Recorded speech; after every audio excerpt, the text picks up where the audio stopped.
protagonismoa behar da. Eta asmo honekin, parte bat egingo du. Bueno, Juanjo, nola hartzen dira honelako omenaldiak? Alde batetik esker ona eman beharra, noski. Eta bestetik, garai hartakoak eta oraingo gazteak agurtu eta ongi hartzen dira horrelako gauza, bai. Horiek ondo hartzeko modukoa dira. Eta zuen zeregina garai hartan oso zaila izango zen, nolakoa izaten zen zuen eguneroko lana edo? Bueno, Franco hil eta ondoren hirugarrengo kongresua ospatu zuen sindikatuak. Goierrin lehenengo aurkezpena Beasainen egin zen, 1977 urtean. Oraindik legalizatu gabeko sindikatuak ginen. Gero 1978 urtean lehenengo hauteskunde sindikalak egin ziren, eta hortik aurrera legalidade barruan jokatu genuen, denok, sindikatu guztiok. Elak betidanik izan du indarra Goierrin? Lehenengo hauteskunde sindikaletan komisionesek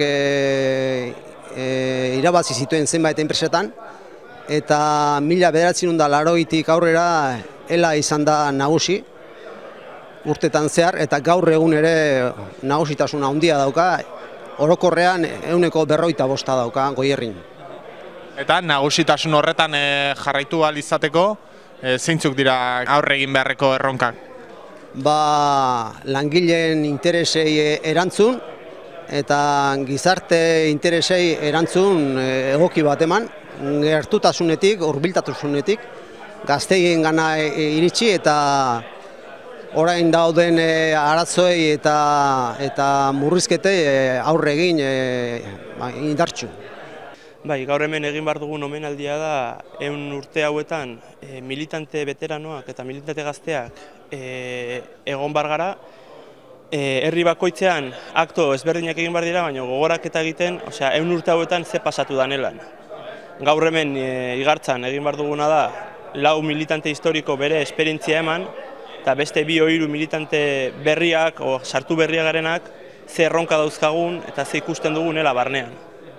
Gaur militante historiko izango dira Juanjo Mujika kafeko arduraduan izan dena, Lasku Legazpin ibili izan ELA fundatu zanetio gutxi gora bera, eta militante gazteak izango gara nik eta Jonander Caballero sartu gara izkenengo erronka honetan orain dela 5 urte.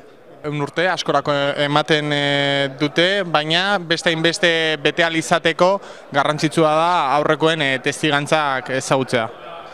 Hori oso garrantzitsua da, eta baita oso garrantzitsua da guretzako baita veteranoak zesaten diguten, baina guk ikusten duguna baita, eta enpresan militantzie bizi-bizirik ikutzea. Gu militantzi gabe ez gara ezer. Eta orduan gure erronka beste 100 urte irauteko izango da militantzie bizirik eukitzea eta enpresatan aldugun guztia egitea. Eta oraindik militantzi hori bizirik da? Bai, eman duten, aizkenoan hauteskunde sindikalak eman duten ospakizun hauekin eta eman dituen resultatu hauekin, ikusten da oso fuerte dagoela dela, 154 gora, Goierri mailan, eta militantzi hori egon diren huelgatan, egon diren ekitaldi diferentetan ikusi da oso aktiboa dagoela.